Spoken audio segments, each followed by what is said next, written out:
कल की डेट में आपने जो पढ़ा था वो पढ़ा था आपने बिजनेस इन्वायरमेंट का concept. What is the concept या मीनिंग ऑफ बिजनेस इन्वायरमेंट?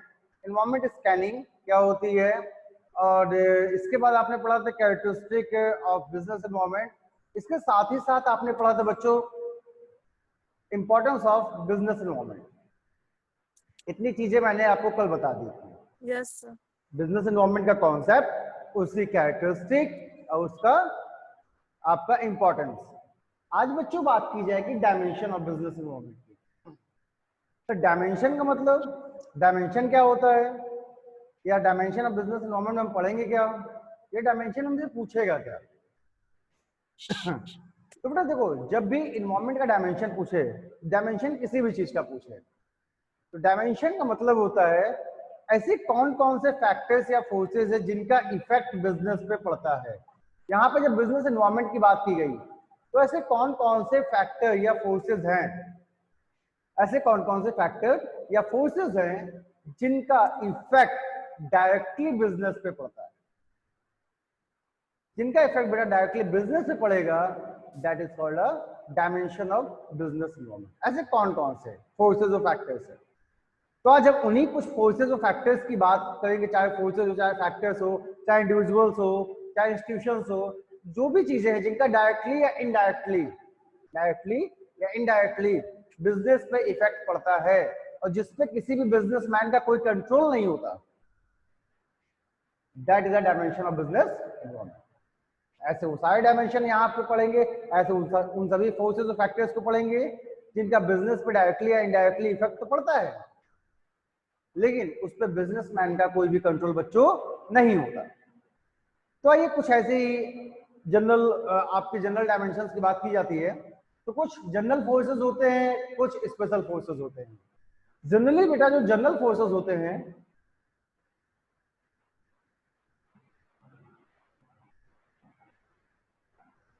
जो बेटा आपके जनरल फोर्सेस होते हैं, तो जनरल फोर्सेस पे कभी भी किसी भी बिजनेसमैन का कोई भी कंट्रोल नहीं होता। जो भी जनरल फोर्सेस हैं ये डायरेक्टली या इनडायरेक्टली कहीं ना कहीं बिजनेस पे इसका इफेक्ट तो पड़ता है, डायरेक्टली इनडायरेक्टली कहीं ना कहीं बिजनेस में इसका इफेक्ट तो पड़ता है, लेकिन बेटा इस पे किसी भी बिजनेसमैन का कोई कंट्रोल नहीं होता। अब सर आइए बात की जाती है कि सर ऐसे कौन कौन से आपके जनरल फोर्सेस हैं। तो बेटा पहला जनरल फोर्सेस जो आपका आता है, द फर्स्ट वन, जो पहला जनरल फोर्सेस आता है उसे हम कहते हैं इकोनॉमिकल।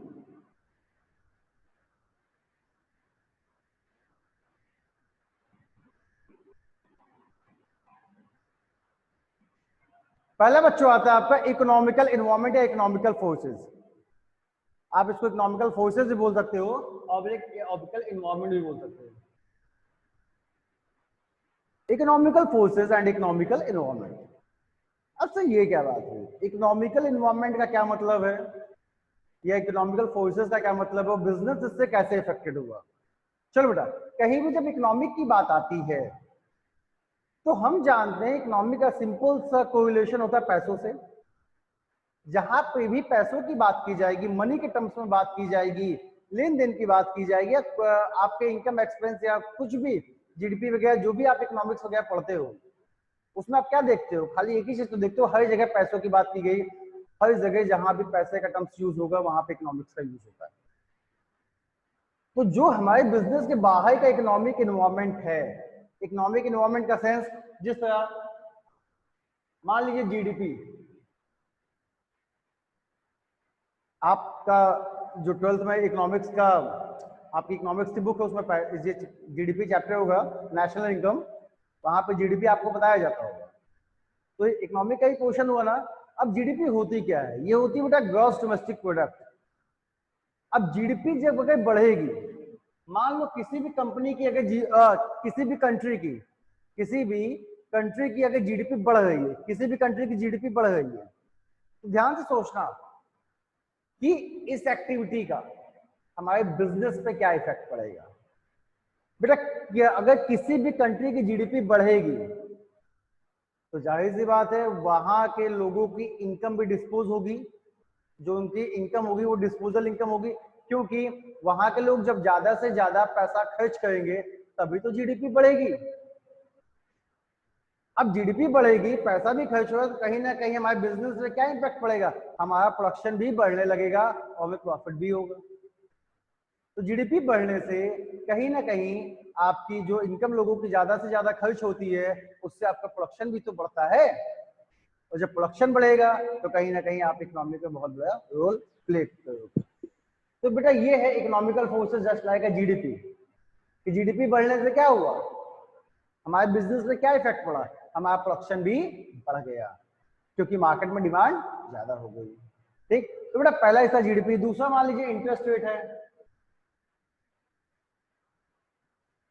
इंटरेस्ट रेट ये भी बेटा इकोनॉमिक के टर्म्स में यूज होता है।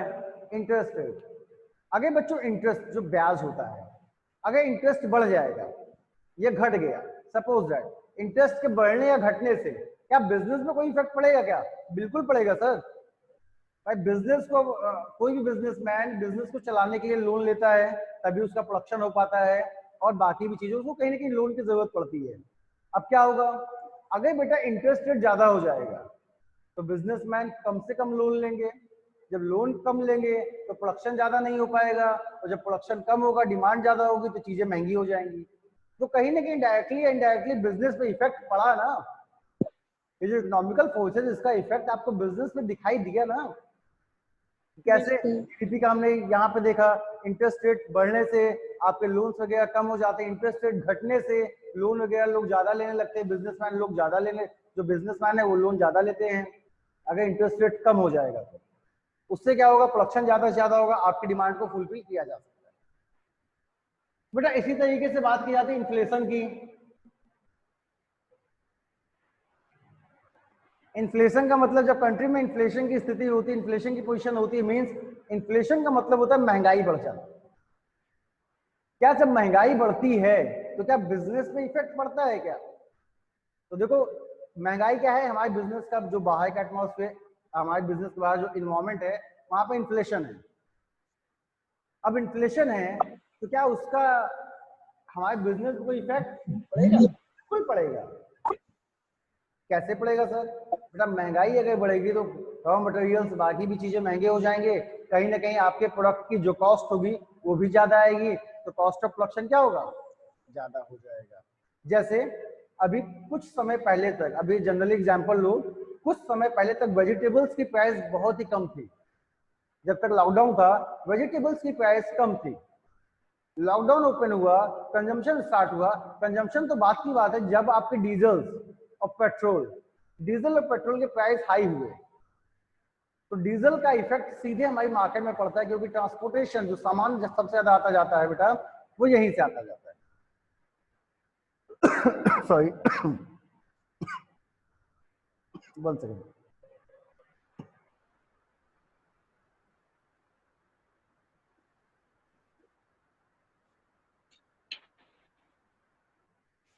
सॉरी बच्चों, कुछ फंस गया था। तो डीजल का इफेक्ट क्या होता है, सबसे ज्यादा हमारे इसी पे पड़ता है कहीं ना कहीं। अब जब डीजल का इफेक्ट आपका महंगाई पे पड़ेगा, वो सॉरी आपके मार्केट में पड़ेगा, तो चीजें ऑटोमेटिक महंगी हो जाएंगी, और महंगी हो जाएंगी तो आपके कॉस्ट ऑफ प्रोडक्शन भी क्या होंगे, ज्यादा से ज्यादा होंगे, आपके कॉस्ट ऑफ प्रोडक्शन भी बढ़ जाएगा। तो बेटा कहीं ना कहीं इन्फ्लेशन का भी बिजनेस में इफेक्ट पड़ता है।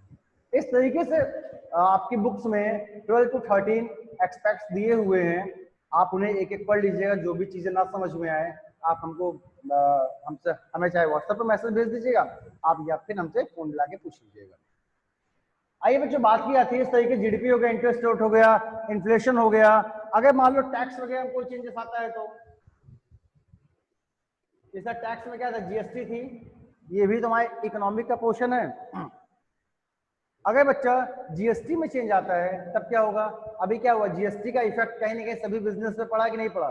जब टैक्स की पॉलिसी चेंज हुई, जब आपके इनडायरेक्ट टैक्सेस की जगह जीएसटी लगा, तो जो इन्वायरमेंट में जीएसटी आया, तो इसका कहीं ना कहीं हमारे बिजनेस में डायरेक्टली इनडायरेक्टली इफेक्ट पड़ा ना। तो इस तरीके से ये सब क्या इकोनॉमिकल फोर्सेज हैं, ये सब इकोनॉमिक इन्वायरमेंट आप कह सकते हो जिसका कि हमारे बिजनेस पे इफेक्ट पड़ता है। ठीक है सर, चलिए एक तो मैं समझ में आ गई इकोनॉमिकल फोर्सेस। ये सब डायमेंशंस हैं, कहाँ कहाँ कौन कौन से डायमेंशंस है जो बिजनेस इन्वायरमेंट में है और जो बिजनेस को इफेक्ट डालते हैं। बेटा दूसरे जो डायमेंशन है एक्सपेक्ट्स की बात की जाती है वो होता है सोशल इन्वायरमेंट।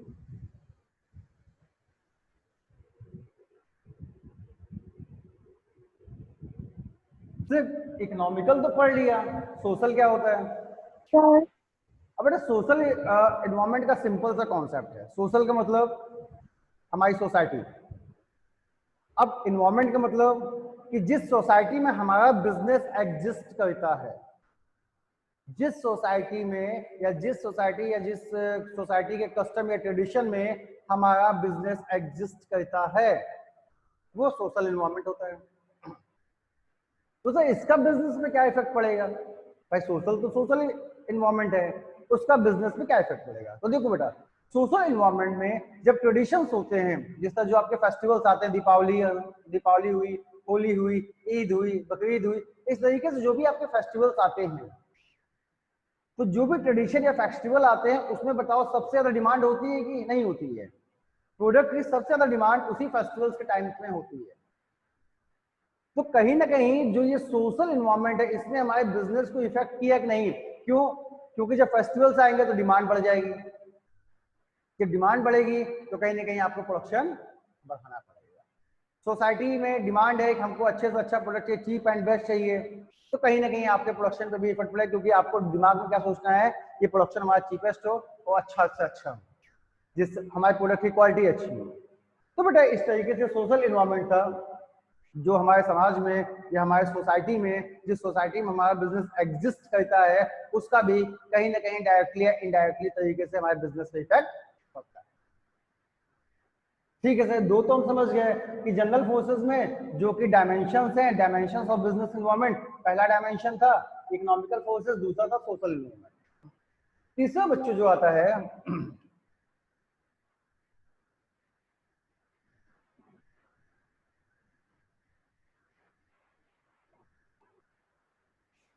Political environment. अब सर ये पॉलिटिकल इन्वायरमेंट क्या होता है? तो बच्चों जब पॉलिटिकल इन्वायरमेंट की बात की जाती है, ठीक है, पॉलिटिक्स के बारे में, तो जो अभी आपने देखा होगा नरेंद्र मोदी जी ने कई सारी योजनाएं चलाई हैं, बहुत सारी योजनाएं हैं, स्वच्छ भारत मिशन है आपका, इसी तरीके से बहुत ढेर सारी योजनाएं मोदी जी ने चला दी। अब जब मोदी जी ने कोई भी योजना अगर लॉन्च की, जो भी हमारी इंडियन गवर्नमेंट है या जो भी हमारी पॉलिसीज, उन्होंने पॉलिटिकल इन्वायरमेंट, जो भी हमारे आपके मिनिस्टर्स हैं, अगर इन्होंने कोई योजनाएं कोई नियम कानून बनाए तो कहीं ना कहीं बिजनेस पे इफेक्ट पड़ता है, क्योंकि हर एक बिजनेस को उसमें अपना कंट्रीब्यूशन देना पड़ता है। जिस तरह मेक इन इंडिया की स्कीम थी, मेक इन इंडिया में हर एक बिजनेसमैन को कहीं ना कहीं इसमें पार्टिसिपेट करना था। तो ये क्या है, मेक इन इंडिया का प्रोजेक्ट कौन लाया? नरेंद्र मोदी जी। तो ये पॉलिटिकल इन्वायरमेंट हुआ कि उन्होंने, नरेंद्र मोदी जी ने स्वच्छ भारत मिशन और ये आपका मेड इन इंडिया का, मेक इन इंडिया का सब कुछ प्रोजेक्ट बना दिया, लेकिन उस प्रोजेक्ट से क्या हमारा बिजनेस बचा हुआ है क्या? नहीं, हमें भी उसमें पार्टिसिपेट करना है, हमें भी उसमें थोड़ा सा अपना कंट्रीब्यूशन देना है। तो कहीं ना कहीं वो भी डायरेक्टली या इनडायरेक्टली हमारे बिजनेस को इफेक्ट डालता है। तो that is called a political environment. Political के बाद बच्चों आता है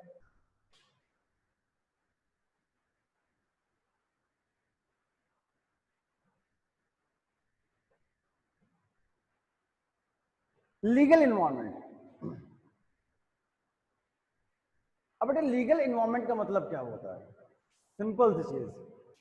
अच्छा ये बताओ, जो हमारे इंडिया का सुप्रीम कोर्ट है या हाई कोर्ट है, या जो भी हमारे कोर्ट्स यहाँ पे हैं, जो स्टेट या डिस्ट्रिक्ट लेवल पे कोर्ट हैं, अगर बच्चों इन्होंने कोई रूल एंड रेगुलेशन बनाया या कोई एक्ट बना हुआ है, तो क्या बिजनेसमैन उस एक्ट को फॉलो करेगा या नहीं? ये बताओ। अगर कोई कंपनी स्टैब्लिश होती है तो कंपनी का एक्ट क्या लगता है? 2013, 1952 था, अब 1952 था, अब 2013। तो कहीं ना कहीं कंपनी एक्ट के अकॉर्डिंग चलना पड़ता है या नहीं चलना पड़ता? जो कंपनी एक्ट हमारा लीगल एक्सपेक्ट है, लीगल इन्वायरमेंट है, क्या बिजनेस उससे इफेक्टेड नहीं होता? पार्टनरशिप एक्ट 1932, अगर पार्टनरशिप में आपको रजिस्ट्रेशन कराना है तो 1932 के अंतर्गत रजिस्ट्रेशन होता है कि नहीं होता? तो क्या आप ये बोलते हो क्या कि हम उस एक्ट को नहीं मानेंगे, हम उस एक्ट में लिखी गई बातों को नहीं मानेंगे, हम उस एक्ट के अकॉर्डिंग अपने आप को स्टेबल नहीं करेंगे? ऐसा तो होता नहीं है। जो भी बेटा आपकी लीगल इन्वायरमेंट है आपको इसे भी फॉलो करना पड़ता है। जितने भी लीगल एक्सपर्ट्स, लीगल इन्वायरमेंट्स हैं, इसका भी कहीं ना कहीं हमारे बिजनेस पे डायरेक्टली या इनडायरेक्टली इफेक्ट पड़ता है। एग्जांपल जैसा मैंने आपको दे दिया कि कंपनीज एक्ट बना 1952 में, उसके अकॉर्डिंग कंपनीज कैसे बनती है ये हमें पता चलता है। 1932 में पार्टनरशिप एक्ट के बारे में आपको सब कुछ बताया जाता है। तो इस तरीके से कई सारे एक्ट ऐसे बने हैं जिन्हें कि हमें फॉलो करना पड़ता है और उन्हें हम लीगल इन्वायरमेंट के अंतर्गत रखते हैं। इसमें इन सभी में बच्चों आपकी बुक्स में कई सारे पॉइंट्स लिखे होंगे। जब आप उन पॉइंट्स को पढ़ेंगे ना, एक एक पॉइंट्स को, कि हाँ ये लीगल इन्वायरमेंट में कैसे आता है, या इसके एक्सपेक्ट कैसे ये इफेक्टेड पड़ता है, या इसका हमारे बिजनेस में कैसे इफेक्ट पड़ता है डायरेक्टली या इनडायरेक्टली, तो वहां पे चीजें आपको ज्यादा अच्छे से समझ में आ जाएंगी।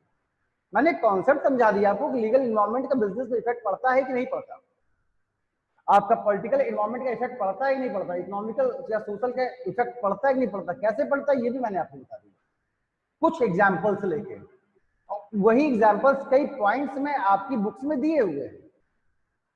तो जब आप अपने बुक्स के पॉइंट्स को पढ़ोगे, जो पॉइंट्स नहीं आएंगे आप उसे मुझे व्हाट्सएप भेज दीजिएगा, मैं आपको उसे नेक्स्ट डे बता दूंगा। ठीक है, आइए बच्चों बात की थी, अगर नहीं आता तो अभी भी आप मुझे मैसेज में लिख सकते हो, मैं अभी भी आपको समझा दूंगा कि उसका इफेक्ट कैसे बिजनेस पे पड़ता है। आइए बच्चों बात की थी लास्ट,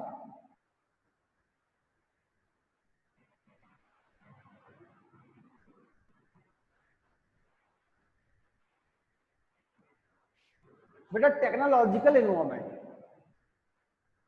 अभी टेक्नोलॉजिकल से टेक्नोलॉजिकल इन्वायरमेंट क्या होता है, या टेक्नोलॉजी का भी क्या इफेक्ट हमारे बिजनेस पे पड़ेगा? बिल्कुल पड़ेगा, क्यों नहीं पड़ेगा बेटा। आज के समय में हर एक बिजनेसमैन मॉडर्न टेक्निक को अपनाना चाहता है, जो भी मॉडर्न टेक्नोलॉजी होगी उसी को अपनाना चाहता है। अगर आप ओल्ड टेक्नोलॉजी पे बिजनेस को चला रहे हो तो कहीं ना कहीं आपका प्रोडक्शन कम होगा, कॉस्ट ज्यादा आएगी, और मार्केट में आपकी प्रोडक्ट की डिमांड भी कम हो जाएगी, क्योंकि आप वो क्वालिटी नहीं दे पाओगे जो कि आज प्रेजेंट टाइम पे नई टेक्नोलॉजीज आपको क्वालिटी दे रही है। अब सपोज दैट आप मान लीजिए ये चीज कि अगर हम किसी ओल्ड टेक्नोलॉजी का इस्तेमाल कर रहे हैं और उसका प्रोडक्शन वही चल रहा है जैसा था, क्वालिटी भी वही है, लेकिन आज के समय के लोगों की डिमांड तो बदल गई, टेस्ट तो बदल गया, प्रेफरेंस तो बदल गया, तो कहीं ना कहीं हमें उस मेथड को भी देखना, हमें अपने इन्वायरमेंट में जो टेक्नोलॉजी चेंजेस आती हैं, जैसा कि पहले हम लोग ऑफलाइन पढ़ाते थे, अब ऑनलाइन हो गया। जब ऑनलाइन हो गया तो कहीं ना कहीं हमें टेक्नोलॉजी में माइक, कैमरा और लैपटॉप या फिर बाकी भी चीजों की जरूरत पड़ने लगी। क्या इसके पहले हमें जरूरत पड़ती थी क्या? इसके पहले तो हमारे पास सिर्फ ये मार्कर होता था और ये व्हाइट बोर्ड होता था और आप सब बच्चे यहाँ बैठे होते थे। लेकिन आज की डेट में क्या है, आज की डेट में ना आप यहाँ पे हो, मार्कर बोर्ड तो है, लेकिन इसके साथ जब टेक्नोलॉजी चेंज हुई तो हमें पढ़ाने के लिए लैपटॉप और बाकी भी चीजों की जरूरत हुई, तो हमने इसको अडॉप्ट किया ना कहीं इसका इफेक्ट स्कूल पे पड़ा कि नहीं पड़ा। इसी तरीके से आप अगर मान लीजिए आज हमारे पास लैपटॉप ना होता तो क्या हम आपको पढ़ा पाते? कभी ना पढ़ा पाते, क्योंकि हम आपसे कनेक्ट ही ना हो पाते। तो बेटा इसी तरीके से जो भी आपका टेक्नोलॉजिकल इफेक्ट होता है उसका भी बिजनेस पे इफेक्ट पड़ता है। जो भी आपका टेक्नोलॉजिकल इन्वायरमेंट होता है, अगर इन्वायरमेंट में कोई भी नई टेक्नोलॉजी आ गई तो कहीं ना कहीं उसका इफेक्ट आपकी बिजनेस पे जरूर पड़ेगा। कोई नई मशीन आ गई जिसका प्रोडक्शन बहुत ज्यादा है, या कुछ ऐसी चीजें आ गई जो कि आपके प्रोडक्शन को बढ़ा देंगी, कॉस्ट कम आएगा, तो कहीं ना कहीं उसका इफेक्ट डायरेक्टली या इनडायरेक्टली आपके बिजनेस से पड़ेगा। इसलिए टेक्नोलॉजिकल चेंजेस को, जो टेक्नोलॉजिकल इन्वायरमेंट होता है, अगर उसमें कोई भी चेंजेस आती है तो हमें देखते रहना चाहिए। अगर कोई भी चेंजेस आती है तो हम उसे अडॉप्ट कर सकते हैं, जिससे कि हम अपने बिजनेस को अच्छे से सर्वाइव कर पाए। तो बच्चों बस यही 5 आपके डायमेंशंस में जो कि यहाँ पे आपको पढ़ने थे, डायमेंशंस ऑफ बिजनेस इन्वायरमेंट। तो that is the 5 dimension of a business environment. ठीक है, अब बच्चों डायमेंशंस खत्म हो गए, यहाँ पे डायमेंशंस की बात खत्म हो जाती है। यही 5 डायमेंशन आपको पढ़ने हैं। कौन कौन से dimension? Economical environment, social environment, political environment, legal environment और टेक्नोलॉजिकल इन्वायरमेंट। अब जब आप इनके बारे में अपने बुक्स में जो भी 10 to 13 या 14 पॉइंट्स दिए हैं, तो सर क्या हमें सब लिखने हैं या कुछ पॉइंट्स को डिस्क्राइब करना है? तो देखो बेटा, जब भी आपसे डायमेंशंस पूछे जाएंगे, जब भी पेपर में आपसे डायमेंशन पूछे जाएंगे, तो डायमेंशंस का मतलब है कि कभी भी डायमेंशन पूछा जाएगा तो ये पांचों चीजें आपसे जरूर, मतलब आपको इन पांचों के बारे में लिखना है। इकोनॉमिकल फोर्स इन्वायरमेंट, आपका social environment, political environment, legal environment और टेक्निकल इन्वायरमेंट।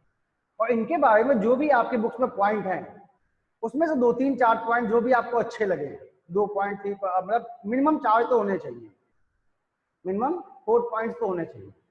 सभी डायमेंशन से 4 पॉइंट्स आप लिख दीजिएगा कि इसका बिजनेस पे डायरेक्टली या इनडायरेक्टली ये इफेक्ट पड़ता है, बस इतना। ठीक है बच्चों, तो आज की डेट में ये चीजें खत्म हो जाती हैं। तो बेटा ऋत्विक दीक्षित ने अभी मैसेज किया है कि सर मुझे इकोनॉमिकल इन्वायरमेंट फिर से बता दीजिए ये क्या है। बेटा जो आपका इकोनॉमिक होता है, इकोनॉमिक में जीडीपी आती है, इंटरेस्ट आता है, जीएसटी आती है, ये सब इकोनॉमिकल इन्वायरमेंट का पार्ट है ना, जहां पे भी पैसों से रिलेटेड बात की जाएगी, that is the economical environment. क्या उसका बिजनेस पे इफेक्ट नहीं पड़ता? ये बताओ कि जीडीपी बढ़ेगी तो क्या उसका बिजनेस पे इफेक्ट पड़ेगा कि नहीं पड़ेगा?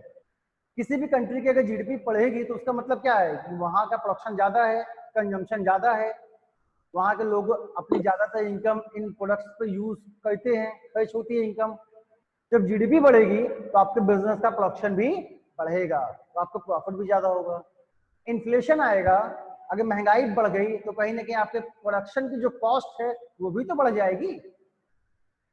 तो कहीं ना कहीं इकोनॉमिकल इन्वायरमेंट इसी को कहते हैं कि जो अगर इकोनॉमिक में कोई भी चेंजेस आता है तो डायरेक्टली या इनडायरेक्टली उससे आपका बिजनेस भी उससे इफेक्ट होगा।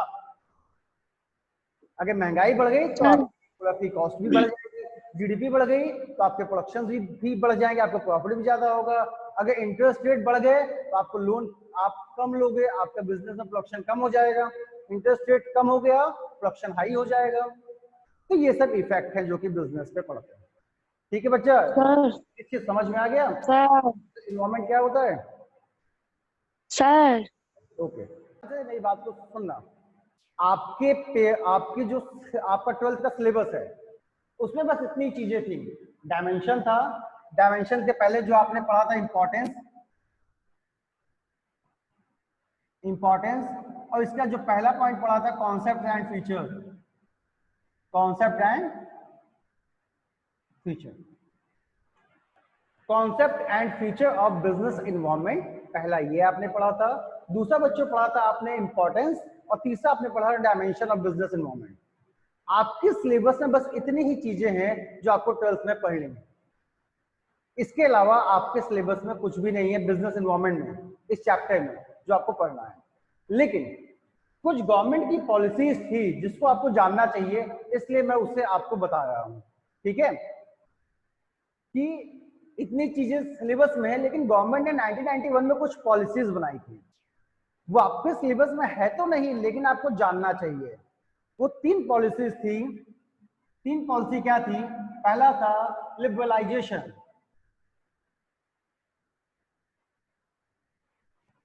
पहला बच्चों था लिबरलाइजेशन। दूसरा था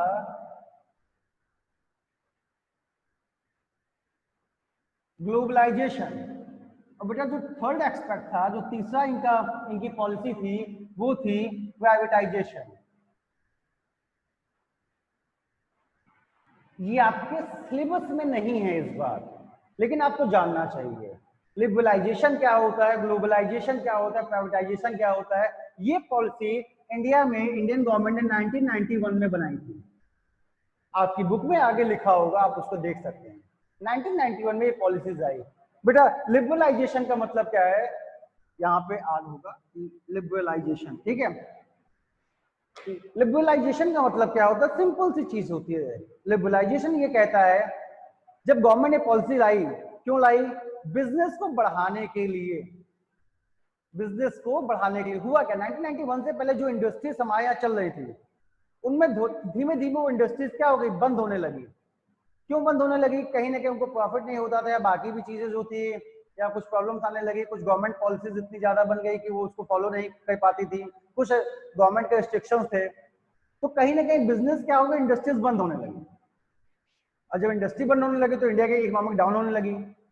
तो 1991 में लिबरलाइजेशन की जो पॉलिसी बनाई गई, इसका मतलब है ज्यादा से ज्यादा इंडस्ट्रीज को लगाना, ज्यादा से ज्यादा बिजनेस को बढ़ाना, या अपनी कंट्री में ज्यादा से ज्यादा इंडस्ट्री लगे, चाहे वो जो फॉरेन डायरेक्ट इन्वेस्टमेंट बोलते हैं, ठीक है। लेकिन बेटा बच्चों ज्यादा से ज्यादा आपकी इंडस्ट्रीज यहाँ पे लगनी चाहिए। तो ये था कॉन्सेप्ट लिबरलाइजेशन का, ठीक है बच्चों। जब बच्चा ये बात की गई ग्लोबलाइजेशन की, तो इसका सिर्फ एक ही एक्सपेक्ट था ग्लोबलाइजेशन का कि जो आपका बिजनेस है, जो आपके प्रोडक्ट हैं, वो ऑल ओवर वर्ल्ड बिके, ऑल ओवर वर्ल्ड। पहले क्या था, इंडिया में बनता था, इंडिया में ही बिकता था। फिर यहां से ये बढ़ावा दिया गया कि जो हमारे यहाँ इंडिया में प्रोडक्ट्स बनते हैं, जो हमारे यहाँ इंडिया में ज्यादा जिनका प्रोडक्शन है, उसको एक्सपोर्ट भी किया जाए, और जो हमारे यहाँ नहीं है उसको इंपोर्ट किया जाए। तो इस तरीके से पूरे वर्ल्ड में हम अपना बिजनेस फैला सकते हैं, पूरे वर्ल्ड में हमारा बिजनेस हो सकता है। इसीलिए बना इंपोर्ट एक्सपोर्ट का जो बिजनेस है वो 1991 जब ये ग्लोबलाइजेशन आया तो बच्चों तब से किया गया कि हमने अपने बिजनेस को ऑल ओवर वर्ल्ड सर्कुलर किया। जिस तरह डोमिनोज का पिज्जा, डोमिनोज इंडिया का तो है नहीं ना, लेकिन पिज्जा सबको पसंद है। अब डोमिनोज यहाँ का नहीं, लेकिन ऑल ओवर वर्ल्ड डोमिनोज के छोटे छोटे शॉप्स है, छोटे छोटे उसकी एजेंसियां हर जगह हैं, हर कंट्री हर डिस्ट्रिक्ट में है। तो इसका जो बिजनेस वर्ल्ड लेवल पे है या नहीं है, पूरे वर्ल्ड में आपको डोमिनोज पिज्जा मिल जाएंगे कहीं ना कहीं। तो ये होता है बेटा आपका ग्लोबलाइजेशन के अपने बिजनेस को वर्ल्ड लेवल पे प्रमोट करना। ऐसा नहीं कि सिर्फ देश में बनाओ, कंट्री में बनाओ, कंट्री में बना के खत्म हो जाए, कंट्री में बिके बाहर ना जाए, नहीं, इंपोर्ट एक्सपोर्ट भी यहीं से आया। तो लिबरलाइजेशन का मतलब बिजनेस को बढ़ाना, ज्यादा से ज्यादा इंडस्ट्रीज लगाना, इंडस्ट्रीज को प्रमोट करना, उनकी प्रॉब्लम्स को सॉल्व करना, जिससे कि हमारी देश की इकोनॉमिक बढ़ सके। ग्लोबलाइजेशन अपने बिजनेस को बाहर की तरफ, मतलब ऑल ओवर वर्ल्ड अपने बिजनेस को प्रमोट करना। बेटा प्राइवेटाइजेशन का मतलब क्या हुआ, जो बिजनेस है उसको प्राइवेटाइजेशन मतलब जो उसके ओनर्स है उनके हाथ में दे देना कि आप अपने बिजनेस की रूल रेगुलेशन सब कुछ आप बनाइए, सिर्फ जो हमारी थोड़ी बहुत पॉलिसीज है आप उसे मानिए, गवर्नमेंट का आपकी बिजनेस में कोई भी इंटरफेयर नहीं होगा। पहले क्या होता था, 1991 से पहले क्या होता था, जो इंडस्ट्रीज थी वहां पे गवर्नमेंट का बहुत ज्यादा इंटरफेरेंस था। अब गवर्नमेंट का जहां बेटा इंटरफेरेंस होगा वो कंपनी कभी भी चल नहीं पाएगी सही से। आप अपने यहाँ गवर्नमेंट डिपार्टमेंट देख लीजिए, हमारे जितने गवर्नमेंट डिपार्टमेंट क्या बहुत अच्छे से चलते हैं क्या? क्यों आदमी गवर्नमेंट डिपार्टमेंट से भागता है, प्राइवेट डिपार्टमेंट में चाहता है? क्यों आदमी अपने बच्चों को गवर्नमेंट स्कूल में नहीं पढ़ाना चाहता, प्राइवेट स्कूल में पढ़ाना चाहता है? क्यों आदमी गवर्नमेंट बस से नहीं जाना चाहता, प्राइवेट बस से जाना चाहता है? क्योंकि वहां पे फैसिलिटीज अच्छी है, वहां पे चीजों को बहुत ही अच्छे सिस्टमैटिक वे से किया जाता है। तो बेटा यही होता है आपका प्राइवेटाइजेशन, कि चीजों को धीमे धीमे प्राइवेटाइजेशन किया जाए, प्राइवेट आपको कहीं ना कहीं चीजों को प्राइवेटाइजेशन किया जाए जिससे कि चीजों को अच्छे से मैनेज किया जा सकता है। इसीलिए हमारे यहाँ दो सेक्टर बनाए गए, एक गवर्नमेंट सेक्टर बनाया गया, एक प्राइवेट सेक्टर बनाया गया। प्राइवेट सेक्टर में गवर्नमेंट का इंटरफेरेंस नहीं होता है और पब्लिक सेक्टर में गवर्नमेंट का इंटरफेरेंस होता है। तो ये तीनों पॉलिसी बनी कब? 1991 में। लिबरलाइजेशन, ग्लोबलाइजेशन एंड प्राइवेटाइजेशन भी यहीं से आया कि इंडस्ट्रीज को, कंपनीज को प्राइवेट किया गया। आपने 11th में बिजनेस में फॉर्म ऑफ बिजनेस ऑर्गेनाइजेशन पढ़ा होगा, वहां पे आपने कुछ प्राइवेट कंपनियों के बारे में पढ़ा होगा और कुछ पब्लिक कंपनियों के बारे में पढ़ा होगा। तो ये कहाँ से आई? यही प्राइवेटाइजेशन, चीजों को प्राइवेटली किया गया। Good morning sir. ये तीनों चीज आपको नहीं था, बस ये मैंने आपको समझा दिया कि आप इसको जानते हो। कभी अगर कोई पूछ ले लिबरलाइजेशन क्या होता है या ग्लोबलाइजेशन क्या होता है या प्राइवेटाइजेशन क्या होता है तो आप इसे बता सकते हैं। ठीक है बच्चों, अब एक वर्ड और आता है यहाँ पे, सॉरी, बिजनेस इन्वायरमेंट में 2016 में डीमोनेटाइजेशन आया था। डीमोनेटाइजेशन कब आया था? 2016 में। डीमोनेटाइजेशन का मतलब क्या है? नोटबंदी। कई बच्चों को शायद नहीं पता होगा या बच्चे कभी कंफ्यूज हो जाते हैं। अगर पूछा जाता है कि बेटा डीमोनेटाइजेशन जानते हो, तो वो नोटबंदी तो जानते हैं, नोट बंद हो गई थी और बड़ी दिक्कतें आई थी, नोट मिल नहीं रही थी हमें। लेकिन डीमोनेटाइजेशन पूछने से उनको पता नहीं होता कि ये डीमोनेटाइजेशन नाम का भी कोई वर्ड होता है क्या, इसका कोई मतलब भी होता है क्या। कई बच्चे ऐसे होते हैं जिनको नहीं पता होता है। तो बेटा डीमोनेटाइजेशन का मतलब है नोटबंदी, और ये अभी 2016 में आया था। जब नरेंद्र मोदी जी की गवर्नमेंट आई थी तो 2016 में नोट बंद हो गए थे। तो बेटा नोटबंदी के क्या बिजनेस पे इफेक्ट नहीं पड़ा था? देखो बिजनेस के इन्वायरमेंट में क्या हुआ, डीमोनेटाइजेशन आ गया। जब डीमोनेटाइजेशन आया तो क्या उसका बिजनेस पे इफेक्ट पड़ा कि नहीं पड़ा? पड़ा था। पैसे नहीं थे, प्रोडक्शन करने के लिए पैसे नहीं थे, कहीं ना कहीं प्रॉब्लम्स आने लगी, प्रॉब्लम्स बढ़ने लगी। तो डीमोनेटाइजेशन का मतलब नोटबंदी होती है। इसके क्या क्या एक्सपेक्ट है ये आपकी बुक्स में लिखा है, ये आपके कोर्स में अब नहीं है, लास्ट ईयर तक था नहीं है, लेकिन मैंने बस वर्ल्ड को एक्सप्लेन किया, डिफाइन किया कि होता क्या है। आप बुक्स में पढ़िएगा, आपको एक एक चीज डिटेल में मिल जाए। तो बच्चों बस आज के लिए इतना ही काफी। नेक्स्ट क्लास से हम एक नया चैप्टर स्टार्ट करेंगे जो होगा प्लानिंग का। बिजनेस एनवायरनमेंट यहाँ पे खत्म हो जाता है। ये जो आपका कोर्स था यहाँ पे दो चीजें पढ़नी थी, डायमेंशन, इंपॉर्टेंस, कैरेक्टरिस्टिक और कॉन्सेप्ट, ये खत्म हो जाता है। इतना ही आपके सिलेबस में था बिजनेस एनवायरनमेंट से रिलेटेड। अब नेक्स्ट टाइम से नया चैप्टर पढ़ाऊंगा, दैट इज कॉल्ड प्लानिंग। ठीक है, किसी को कुछ पूछना है तो पूछ लो।